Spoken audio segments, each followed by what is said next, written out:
Now as I look at example 4, it's actually one of the hardest problems we've seen thus far in our graphing of logs. And the reason being is the x isn't written first.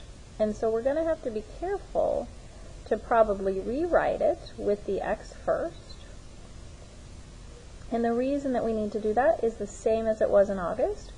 For most of us, when the x is first, it follows the basic pattern that we've memorized, and so it helps us identify the shifts better. But I would argue that we need to go even one step further, and we actually need to take that x that is negative, and we need to factor out his -1 so that we can see the shift properly. So all three of these equations are equivalent and represent the same idea, but the one with the asterisk is the one that I think helps most students properly identify any reflections and shifts. So we'll focus on what the base is of 5, so we'll come over here and use our base function. Now I've been telling you in the previous examples that you can write the exponential form or you can write this. Either way, we're going to end up with points of 1, 5, and 1/5, and just a reminder that these values of -1, 0, and 1 in the y column won't be given to you after today's notes. They would be expected that you would know, since it was a log graph, that that is where those key initial values went.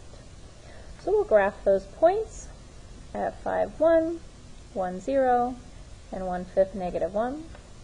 Use a little dashed line and number that because that's clearly not going to be our final graph today.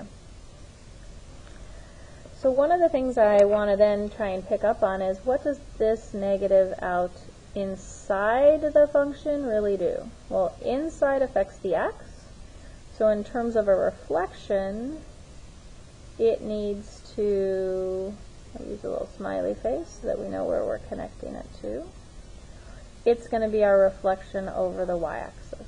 So I'll go ahead and do that first because reflections happen before any regular shifts. So I have a point at 1. I'm going to reflect it over the axis the same distance. So it was 1 to the right. Now I go 1 to the left. This is 5 to the right, so I need to go 5 to the left from the origin. This is 1/5, which is super close, so I want to be super close but on the other side. I'm going to go ahead and dash that because, again, I don't think I'm done. I think there's going to be more to do.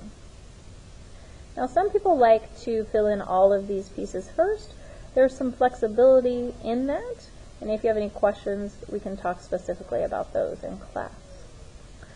So there is no reflection over the x-axis because there's no negative in front of the actual logarithm being multiplied by the logarithm. In terms of a horizontal shift, I would say that I see a horizontal shift and I want to focus on it using the blue box. So that will be right 2 because things that are inside do the opposite. So it looks like minus. We should move the opposite direction of negative, which is to the right. There is not any vertical shift. There's no numbers being added or subtracted from the function outside. So now I'm left with my asymptote, domain, and range. From our previous examples, we know that the horizontal shift, the asymptote, and the domain are connected in a logarithm graph. So I haven't actually done the right 2, so I maybe should do that next. Before I do that, maybe I'll want to number this graph so I remember that it's not my final one. And I'll take all of these points and move them right 2. Move this point at -1 right 2. Move this point just below, or just to the left of 0, right 2.